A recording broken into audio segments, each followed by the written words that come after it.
ಅಧ್ಯಕ್ಷರು ಹೇಳಿದ್ದಾರೆ, ಎಲ್ಲರ ಹೆಸರನ್ನು ಹೇಳಿ ತುಂಬ ಟೈಮ್ ವೇಸ್ಟ್ ಮಾಡಬೇಡ, ಸ್ವಲ್ಪ ಸ್ವಲ್ಪ ಬೇಗ ಮುಗಿಸ್ಬೇಕು, ಇನ್ನೂ ತುಂಬ ಜನ ಮಾತಾಡಲಿಕ್ಕಿದೆ ಅಂತ ಹೇಳಿದ್ದಾರೆ. ನನಗೂ ಕೂಡ ಬೇಗ ಹೋಗಲಿಕ್ಕಿದೆ, ನಾನು ಬೇಗ ಬರಬೇಕಿತ್ತು. ಮಹಿಳಾ ಕಾಲೇಜಿನ ಮಕ್ಕಳು ಏನೋ ಒಂದು ಅಲ್ಲಿ ಅವರಲ್ಲಿ ತೊಂದರೆ ಇತ್ತು, ಅಲ್ಲಿಗೆ ಹೋಗಿ ಬರುವಾಗ ತಡ ಆಗಿದೆ. ಒಂದು ಜಿಲ್ಲಾ ಪಂಚಾಯತಿನ ಕಟ್ಟಡ ಉದ್ಘಾಟನೆ ಇತ್ತು. ಈಗ ಮೆಡಿಕಲ್ ಕಾಲೇಜಿಗೆ ಮಡಿಕೇರಿ ಮೆಡಿಕಲ್ ಕಾಲೇಜಿನ ಡೀನ್ ಬಂದು ಬೆಳಿಗ್ಗೆ 9:30 ಗಂಟೆಯಿಂದ ಕಾಯ್ತಾ ಇದ್ದಾರೆ ಕಚೇರಿಯಲ್ಲಿ ಫೈನಲ್ ರಿಪೋರ್ಟ್ ಕೊಡಲಿಕ್ಕೆ. ಅದಕ್ಕಾಗಿ ಬೇಗ ಹೋಗ್ಲಿಕ್ಕಿದೆ. ಮಹಮ್ಮದ್ ಅಲಿ ಅವರು ಹೇಳಿದರು, ಒಂದು ಅರ್ಧ ಗಂಟೆ ಉಂಟುಲಿ ಬುಕ್ಕಾಲ್ನ ಪೋಳಿ ಅಂತ. ಕಚೇರಿಯಲ್ಲೂ ತುಂಬ ನಿಮಗೆ ಗೊತ್ತಿದೆ, ತುಂಬ ಜನ ಕಾಯ್ತಾ ಇದ್ದಾರೆ. ಇವತ್ತು ನಮ್ಮ ಗ್ರಾಮಾಂತರ ಪ್ರಚಾರ ಸಮಿತಿಯ ಪದಗ್ರಹಣವನ್ನು ನಮ್ಮ ಮಹಮ್ಮದ್ ಅಲಿ ಅವರು ಅಧ್ಯಕ್ಷರು, ಗ್ರಾಮಾಂತರ ಸಮಿತಿಯ ಅಧ್ಯಕ್ಷರು ಭಾರಿ ಒಳ್ಳೆಯ ರೀತಿಯಿಂದ ಒಂದಿಷ್ಟು ಜನರನ್ನು ಪಕ್ಷ ಸಂಘಟನೆ ಮಾಡುವ ಮೂಲಕ ಪದಾಗ್ರಹಣ ಕಾರ್ಯಕ್ರಮವನ್ನು ಆಯೋಜನೆ ಮಾಡಿದ್ದಾರೆ. ಪುನೊಮ್ಮೆ ಪಕ್ಷಕ್ಕೆ ಇನ್ನಷ್ಟು ಶಕ್ತಿ ತರುವಂಥ ಕೆಲಸವನ್ನು ಮಾಡಿದ್ದಾರೆ. ಎಲ್ಲರ ನಮ್ಮ ಪಕ್ಷದ ಕಾರ್ಯಕರ್ತರನ್ನು ಒಂದು ವೇದಿಕೆಯ ಅಡಿಯಲ್ಲಿ ಕೂರಿಸಿ ಶಕ್ತಿಯನ್ನು ಪ್ರದರ್ಶನ ಮಾಡುವಂಥ ಕೆಲಸ ಆಗಿದೆ. ಪ್ರಚಾರ ಸಮಿತಿ ಅಂತ ಹೇಳಿದರೆ ತಮಗೆಲ್ಲರಿಗೂ ಗೊತ್ತಿರಬೇಕು, ಅದರಲ್ಲಿ ಆದಷ್ಟು ಒಳ್ಳೆಯ ವಿಚಾರಗಳನ್ನೇ ಪ್ರಚಾರ ಮಾಡಬೇಕೇ ಹೊರತು ಈ ಬೇಡದನ್ನು ಪ್ರಚಾರ ಮಾಡಬಾರ್ದು ಅಂತ ಅವರಿಗೆ ಹೇಳಬೇಕು ಪ್ರಚಾರ ಸಮಿತಿ ಅಧ್ಯಕ್ಷರುಗಳು. ಆ ಬೇಡದಕ್ಕೆ ಮಹತ್ವ ಕೊಡದೆ ಪಕ್ಷ ಗಟ್ಟಿಯಾಗುವ ರೀತಿಯಲ್ಲಿ ಪಕ್ಷಕ್ಕೆ ಬೇಕಾಗುವಂಥ ವಿಚಾರಗಳನ್ನು ನಾವು ಮಾಡಿದರೆ ನಮಗೆ ಬೇಕಾದಷ್ಟು ಯಾರನ್ನು ಕೂಡ ಎದುರಿಸುವಂಥ ಯಾವ ಪಕ್ಷ ಬೇರೆ ಪಕ್ಷದವರತ್ತ ಎದೆ ತಟ್ಟಿ ನಿಂತು ಕಾಂಗ್ರೆಸ್ ಪಕ್ಷ ಮಾಡಿದಂಥ ಎಲ್ಲ ವಿಚಾರಗಳು ಎಲ್ಲ ಆಯುಧಗಳಾಗಿ ನಮಗೆ ಬೇರೆ ಪಕ್ಷದವರನ್ನು ಎದುರಿಸುವಂಥ ಶಕ್ತಿ ಬಹುಶಃ ಇವತ್ತು ಕಾಂಗ್ರೆಸ್ ಪಕ್ಷ ಕರ್ನಾಟಕದಲ್ಲಿ ಕೊಟ್ಟಿದೆ ಅಂತ ಅತ್ಯಂತ ಸಂತೋಷದಲ್ಲಿ ಹೇಳ್ತೇನೆ. ಯಾರಾದರೂ ಒಬ್ಬರು ಎದುರು ಹೇಳಿ ನೋಡ, ನಮಗೆ ಅವರನ್ನು ಎದುರಿಸಲಿಕ್ಕೆ ಆಗೋದಿಲ್ಲ ಅಂತ ಯಾರಾದರೂ ಒಬ್ಬರು ಹೇಳಿ. ಏನು ತೊಂದರೆ ಇಲ್ಲ, ನಮಗೆ ಕೋಪ ಇಲ್ಲ ನಿಮ್ಮ ಮೇಲೆ, ಹೇಳಿ ಯಾರಾದರೂ ಇದ್ದರೆ. ಏನಿಲ್ಲ, 5 ಗ್ಯಾರಂಟಿ ಚುನಾವಣಾ ಸಮಯದಲ್ಲಿ ನಾವು 5 ಗ್ಯಾರಂಟಿಯ ಬಗ್ಗೆ ಹೇಳಿದ್ದೇವೆ. 5 ಗ್ಯಾರಂಟಿಯನ್ನು ಕೂಡ 1.5 ತಿಂಗಳಲ್ಲಿ ಪ್ರತಿಯೊಬ್ಬನಿಗೆ 98.2% ಜನರಿಗೆ ಮುಟ್ಟಿಸುವಂಥ ಕೆಲಸ ಮಾಡಿದರೆ ಅದು ಕಾಂಗ್ರೆಸ್ ಸರ್ಕಾರ. ಜೀವಮಾನದಲ್ಲಿ ಇವತ್ತಿನವರೆಗೆ ಯಾವುದೇ ಸರ್ಕಾರ ಕೊಡದಂಥ ಯೋಜನೆಗಳನ್ನು ಕೊಟ್ಟಿದ್ರೆ ಅದು ಕರ್ನಾಟಕದಲ್ಲಿ ಕಾಂಗ್ರೆಸ್ ಸರ್ಕಾರ. ಇಡೀ ದೇಶದಲ್ಲಿ ಯಾವತ್ತಾದರೂ ಕಾಂಗ್ರೆಸ್ ನಮ್ಮ ಸರ್ಕಾರ ಮಾಡಿದಂಥ ವಿಚಾರಗಳನ್ನು ಬೇರೆ ಸರ್ಕಾರಗಳು ಕಾಪಿ ಮಾಡಿದ್ದು, ಕಾಂಗ್ರೆಸ್ ಸರ್ಕಾರ ಮಾಡಿದಂಥ ಯೋಜನೆಗಳನ್ನು ಬೇರೆ ಸರ್ಕಾರಗಳು ಕಾಪಿ ಮಾಡುವಂಥ ಪರಿಸ್ಥಿತಿಯವರೆಗೆ ಮುಟ್ಟಿದೆ. ಇದಕ್ಕಿಂತ ಹೆಚ್ಚೇನು ಬೇಕು? ಯಾವುದು ಬೇಡ. ಚುನಾವಣಾ ಸಮಯದಲ್ಲಿ ಎಲ್ಲಾದರೂ ನಾವು 2,000 ರೂಪಾಯಿ ಕೊಟ್ಟಿಲ್ಲ, ಅಲ್ಲ ಕರೆಂಟ್ ಫ್ರೀ ಕೊಡಲಿಲ್ಲ, ಬಸ್ಸಲ್ಲಿ ಫ್ರೀ ಕೊಡಲಿಲ್ಲ ಅಂತ ನಾವು ಕೊಡದಿದ್ರೆ ನೀವಿಗೆಲ್ಲಾದರೂ ಹೋಗಲಿಕ್ಕೆ ಸಾಧ್ಯತಾ? ಮಹಿಳೆಯರು ನಿಮ್ಮನ್ನು ಅಡ್ಡ ಹಾಕಿ ಕೇಳ್ತಾ ಇದ್ರು, ಓಣಿ 2,000 ರೂಪಾಯಿ ಅವತ್ತು ದೊಡ್ಡ ಬಿಟ್ರಲ್ಲ, ಈಗ ಎಲ್ಲಿದೆ ಅಂತ ಕೇಳ್ತಾ ಇದ್ರು. ಇವತ್ತು ಮುಖ ಎತ್ತಿ ಮಾತಾಡುವಂಥದ್ದು. ನಿಮಗೆ ಪ್ರಚಾರ ಮಾಡಲಿಕ್ಕೆ ಬೇರೆ ಏನು ಆಯುಧಗಳು ಏನು ಬೇಡ. ಪುತ್ತೂರಿನಲ್ಲಿ ನಿಮಗೆ ಎಲ್ಲ ಆಯುಧ ಮಾಡಿಕೊಟ್ಟಿದೆ. ಇತಿಹಾಸ ಪುಟಕದಲ್ಲಿ ಬರೆದಂಥ ಮೆಡಿಕಲ್ ಕಾಲೇಜು ಕೂಡ ಪುತ್ತೂರಿಗೆ ಇನ್ನು 500 ವರ್ಷ ಹೋದರೂ ಅಶೋಕರಯ್ಯ ತಂದದ್ದು, ಬೇರೆ ಯಾರು ತಂದದ್ದಲ್ಲ. ಕಾಂಗ್ರೆಸ್ ಸರ್ಕಾರ ತಂದದ್ದು, ಸಿದ್ದರಾಮಯ್ಯ ಅವರು ಕೊಟ್ಟದ್ದು, DK ಶಿವಕುಮಾರ್ ಇಟ್ಟದ್ದು, ಕಾಂಗ್ರೆಸ್ ಪಕ್ಷ ಕೊಟ್ಟಿರೋದು. ಇದು ನಮಗೆ ಬರುವಂಥದ್ದು. ಕುಡಿಯುವ ನೀರು ನಾವು ಬೋರ್ವೆಲ್ ನೀರು ಕುಡಿತಾ ಇದ್ದೀವಿ. 1,006 ಕೋಟಿ ರೂಪಾಯಿ. ಇನ್ನು ಇಡೀ ಕರ್ನಾಟಕದಲ್ಲಿ 1,006 ಕೋಟಿ ರೂಪಾಯಿಯ ಒಂದು ಟೆಂಡರ್ ಆಗಿದೆ ಅಂತ ಹೇಳಿದ್ರೆ ಅದು ಪುತ್ತೂರಿಗೆ ಅಲ್ಲದೆ ಬೇರೆ ಯಾರಿಗೂ ಆಗಲಿಲ್ಲ. ಮಾಡಿಲ್ವ ನಾವು?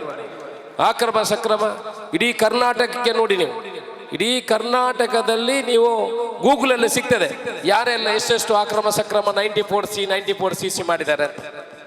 ಇಡೀ ಕರ್ನಾಟಕದಲ್ಲಿ ಪುತ್ತೂರು ಈಸ್ ನಂಬರ್ 1 ಫಾರ್ ಅಕ್ರಮ ಸಕ್ರಮ 94C 94CC.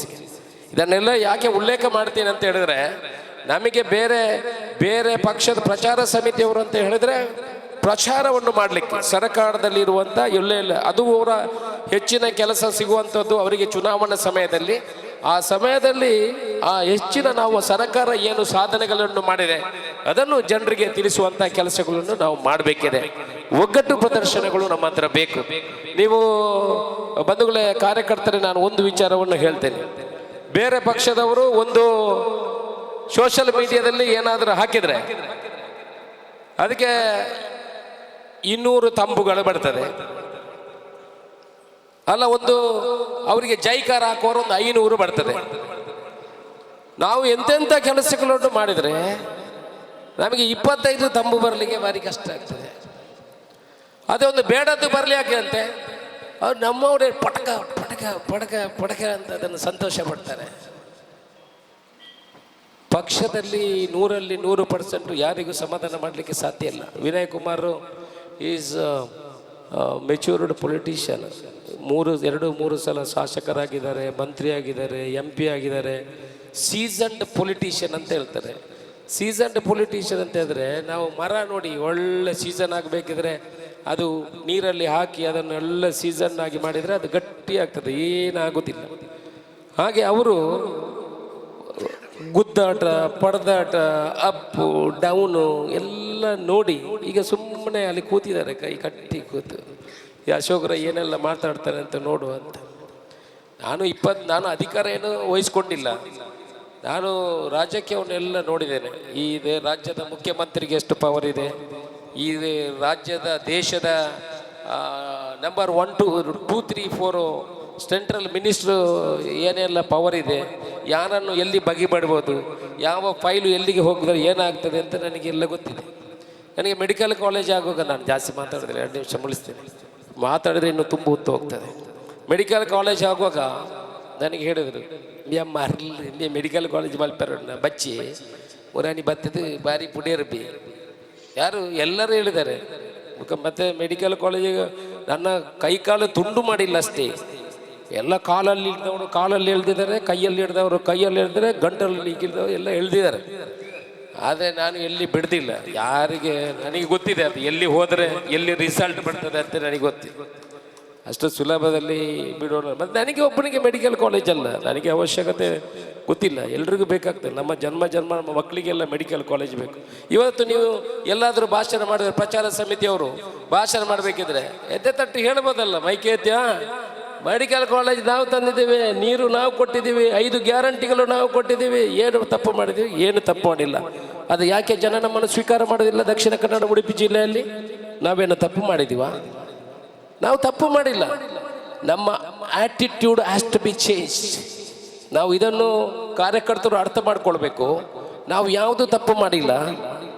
ನಾವು ಯಾರಿಗೂ ನಮ್ಮ ಸರ್ಕಾರ ಕೊಟ್ಟಷ್ಟು ಅನುದಾನಗಳನ್ನು, ನಮ್ಮ ಸರ್ಕಾರ ಕೊಟ್ಟ ಯೋಜನೆಗಳನ್ನು ಇವತ್ತಿನಿಗೆ ಯಾವ ಸರ್ಕಾರನೂ ಮಾಡಿಲ್ಲ. ನೀವು 5 ವರ್ಷದ ಬಜೆಟನ್ನು ಓದಿ, ಹಿಂದಿನ 5 ವರ್ಷದ ಬಜೆಟ್ನಲ್ಲಿ 1 ರೂಪಾಯಿ ಇಲ್ಲ.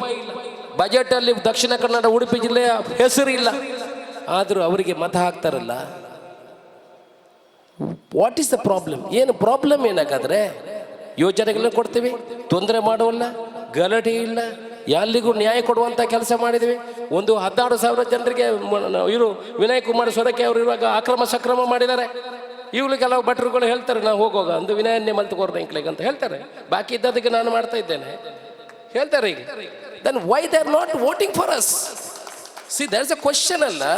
ನಾವು ಭಾಷಣ ಕೊಟ್ಟು ಏನನ್ನು ತಗೊಳ್ಳಿಕ್ಕಿಲ್ಲ. ಯು ಹ್ಯಾವ್ ಟು ಕ್ವಶನಿಗೆ ನಾವೇ ಆನ್ಸರ್ ಮಾಡ್ಕೊಳ್ಬೇಕು. ಸರ್, ಆ್ಯಟಿಟ್ಯೂಡ್ ಚೇಂಜ್ ಅಂತ ನಾವು ನಮ್ಮ ಸಿಸ್ಟಮ್ಗಳನ್ನು ಬದಲಾವಣೆ ಮಾಡಬೇಕು. ನಾವೀಗ ಎಲ್ರಿಗೂ ಮಾಡ್ತೀವಿ. ನಾವು BJP ಅವರು ಅಕ್ರಮ ಸಕ್ರಮ ತಗೊಂಡು ಬಂದರೆ ನಾವು ಯಾವತ್ತೂ ಹೇಳೋದಿಲ್ಲ ಈ BJP ಪೊಲ ಅಂತ. ನಾವು ಮಾಡಿಕೊಡ್ತೇವೆ. ನಮ್ಮ ಓಟಿನಲ್ಲೇ ನಮಗೆ ವಿನ್ ಆಗಲಿಕ್ಕೆ ಆಗುವುದಿಲ್ಲ ಸ್ವಾಮಿ. We have to take the silent voters. ನಾನು ದಿವಸಕ್ಕೆ 5 ಓಟನ್ನಾದರೂ ಬೇರೆಯವರನ್ನ ಕದಿಬೇಕು, ನನ್ನ ಟಾರ್ಗೆಟ್ ಅದು. ನಾನು 5 ಓಟನ್ನು ಕದಿದ್ರೆ 15,000 ಓಟ್ ಆಯಿತು 5 ವರ್ಷದಲ್ಲಿ. ಅದು ಮಾಡದಿದ್ದರೆ ಅಶೋಕ್ ರೈ ಎಸ್ಟೇಟಲ್ಲಿ ಕೂರ್ಬೇಕು ಬರೋ ವರ್ಷ ಓಟ್ ಆಗೋ ನೆಕ್ಸ್ಟ್ ಟೈಮಲ್ಲಿ. ಕೇಳಿಸ್ತಾರಾ ಬಿಡ್ತಾರಾ ಗೊತ್ತಿಲ್ಲ. ನಮಗೆ ಯಾವಾಗ ಅಧಿಕಾರ ಸಿಕ್ಕಿದೆ ಅದನ್ನು ಪೂರ್ತಿ ಬಳಸಬೇಕು. ಬಾರ್ಡ್ರಿಗೆ ಹೋಗುವಾಗ ಏನು ಗನ್ನು ತೆಕೊಂಡು ಹೋಗ್ತಾರೆ ಅಲ್ವಾ? ಒಳ್ಳೆ ಪ್ಯಾಂಟ್ ಗಿಂಟು ಹಾಕಿ ಇಲ್ಲೆಲ್ಲ ಮಡಚಿ ಗನ್ನೆಲ್ಲ ಕೊಟ್ಟು ಸೋಲ್ಜರ್ ಕಳಿಸೋದು ಯಾಕೆ? ಅವನಿಗೆ ಸ್ಪಿರಿಟ್ ಬರಬೇಕು. ಬಾಕಿದ ಹೆಂಡತಿ ಮಕ್ಕಳನ್ನೆಲ್ಲ ಮರಿಬೇಕು, ಸ್ವಲ್ಪ ಸ್ಪಿರಿಟ್ ಬರಬೇಕು. ಎದುರು ಬಂದರೆ ಹೊಡಿಬೇಕು ತಾನೆ. ಅದನ್ನು ಬೆನ್ನಲ್ಲಿ ಇಟ್ಕೊಂಡು ವಾಪಸ್ ಹೊಡೆದ್ರೆ ಪೂಕ್ಲ ಅಂತ ಆಯ್ತಲ್ಲ. ಹಾಗೆ ನಮಗೆ ಅಧಿಕಾರ ಬಂದರೆ ಅಧಿಕಾರವನ್ನು ಚಲಾಯಿಸ್ಬೇಕು. ಆ ಅಧಿಕಾರಿಗಳು ಹೇಳ್ತಾರೆ, ಇನ್ನೊಂದು ಹೇಳ್ತಾರೆ, ಅದೆಲ್ಲ ಇರಲಿ. ನಮಗೆ ಅಧಿಕಾರ ಏನಿದೆ ಅದನ್ನು ಚಲಾಯಿಸಿದರೆ ಖಂಡಿತ ಅಭಿವೃದ್ಧಿ ಮಾಡಲಿಕ್ಕೆ ಸಾಧ್ಯ. ನಮ್ಮಲ್ಲಿ ಒಗ್ಗಟ್ಟನ್ನು ಮಾಡಬೇಕು. ನಮ್ಮ ಆ್ಯಕ್ಷನ್ ಪ್ಲ್ಯಾನ್ ನಮ್ಮದು ಏನು ನಮ್ಮ ವಿಚಾರಗಳನ್ನು ನಾವು ಬದಲಾಯಿಸಿ ಜನರ ತಳಮಟ್ಟದ ಜನರ ವಿಶ್ವಾಸವನ್ನು ಯಾವಾಗ ತಗೊಳ್ತೇವೆ ಆಗ ಮಾತ್ರ ಪರಿವರ್ತನೆಯ ಸಾಧ್ಯ ಅಂತ ನನ್ನ ಅನಿಸಿಕೆ. ಇವತ್ತು ನಮ್ಮ ಹೆಚ್ಚು ಮಾತಾಡಲಿಕ್ಕೆ ಹೋಗಿದ್ದ ಮೊಹಮ್ಮದ್ ಅಲಿ ಮತ್ತು ಅವರ ತಂಡದವರು ಒಳ್ಳೆ ತಂಡವನ್ನು ಕಟ್ಟುವಂಥ ಕೆಲಸ ಮಾಡಿದ್ದಾರೆ. ಡಾಕ್ಟರ್ ರಾಜಾರಾಮ್ ಇರ್ಬೋದು, ನಮ್ಮ ಬೇರೆ ಬೇರೆ ಎಲ್ಲದಕ್ಕೂ block is important. Block number 1, ಆಮೇಲೆ ಬಾಕಿ ಎಲ್ಲ ತಂಡಗಳು ಅದರ ಕೆಳಗಡೆ ಬರುವಂಥದ್ದಾಗ್ತದೆ.